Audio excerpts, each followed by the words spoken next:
So hi guys, happy araw ng kagitingan. You know, today's like a hero's day, and I guess one of the new modern heroes would be our local food sellers who has been, you know, churning out really good food despite, you know, the difficult situation, and, you know, giving people who are staying at home an opportunity to eat good food.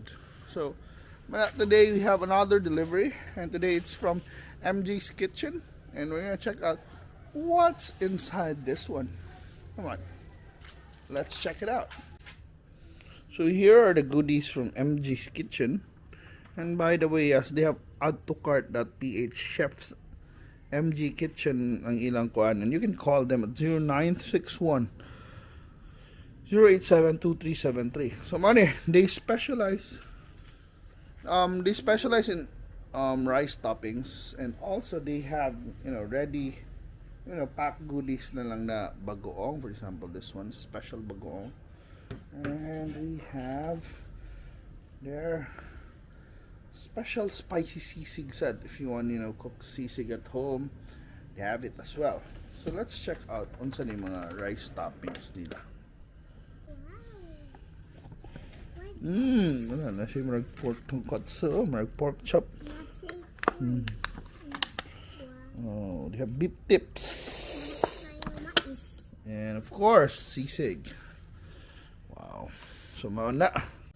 So we have sisig, beef tips, and chicken schnitzel. Oh, I thought it's pork chop, it's chicken schnitzel. Huwag na siya marag noodle, ano. And yeah, it's called MJ's sweet spicy noodle. So wow, na noodle dish pa yun. And then of course ang presyo lang anak niya is the sisigs are 105, ang beef tips 105. The noodles is 118, ang chicken schnitzel 98. So quite affordable, and I think the servings are quite big. Ang sisig na itlog na pa special touches like corn. So kuan kayo. And by the way, kung mangunta na di mo tagpila sa ning ilang frozen sisig, kuan it's 120, ang spicy sisig 125, nasa lay lumpia na 60 plus 60, and bagoong which is 70. Very affordable. And yeah, tanaw na to kung lipay na ko daan sa presyo and how it looks. But let's see kumusta ang iyang lasa. So it's time to eat. So finally ato ng tilawan guys, and this is the MJ's Kitchen sisig.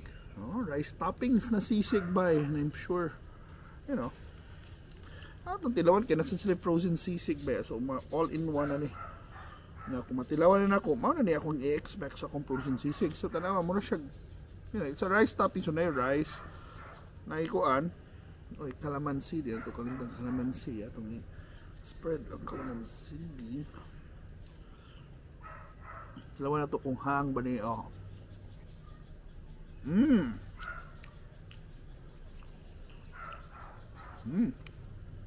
Mami yung sisig ba ikuan. Sakto na kadako ang parts.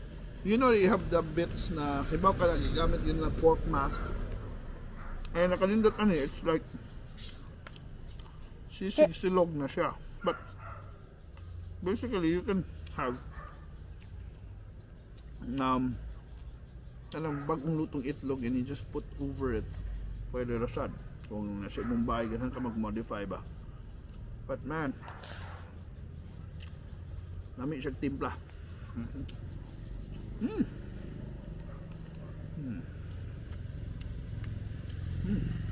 Kasi mga, I think nasa mga bits and pieces na atay ganit.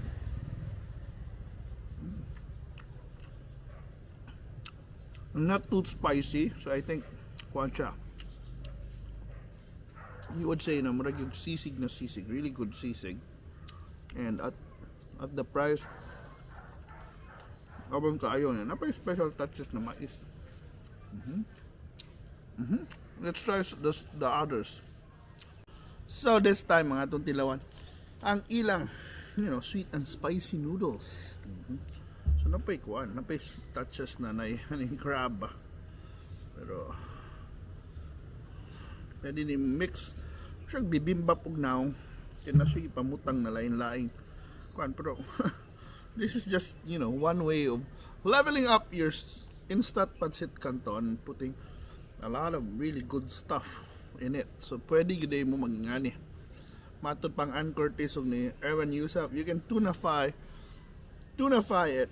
But this one, this is just more than tunafy it. They put, you know, crabs, eggs, some seaweeds, eggs.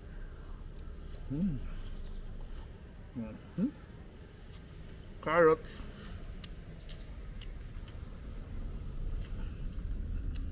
Dayon with your sweet and spicy noodles.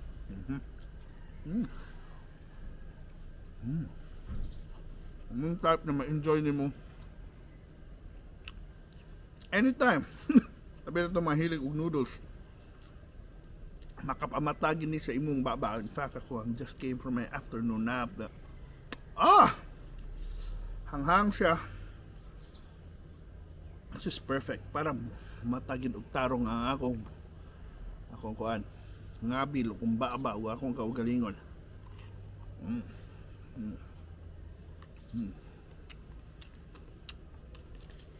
Really good flavor. Yeah, it's your sweet and spicy pancit canton. Plus level up siya with kuan, with eggs, with crab sticks. Panigibutang onions, eggs, sa maning usa bagoong.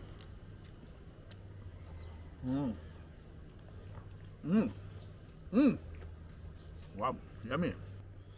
Wow, this one, the beef tips, very mild ang sauce. Sakto na sa kahumok ang karne. Hilig kag baka, good one, good choice.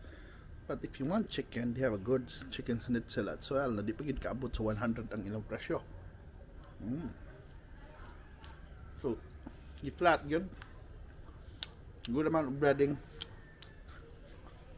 very sweet and flavor, and you can put some sauces there if you want. Ano, sumili na sauce. Napa.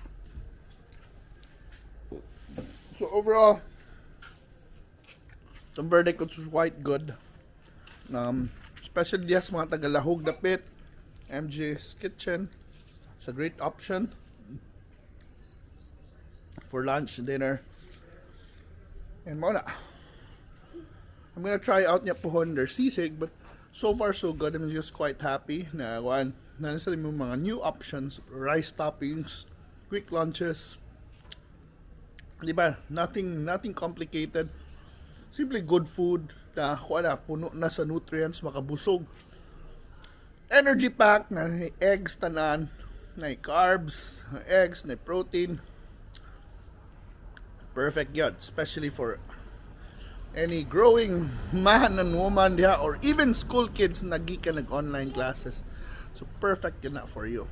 So mana, ay kalimti, MJ's Kitchen. I'm just gonna put on their links as well on the description, and I hope you keep on supporting our local sellers, local food entrepreneurs, and somehow I could say they are also heroes. And hey, thank you so much for watching, and happy araw ng kagitingan, and thank you so much for all the support. Keep on supporting, keep on watching my videos, and I hope to see you niya pohon sa atong mga lain na episode. So guys, bye.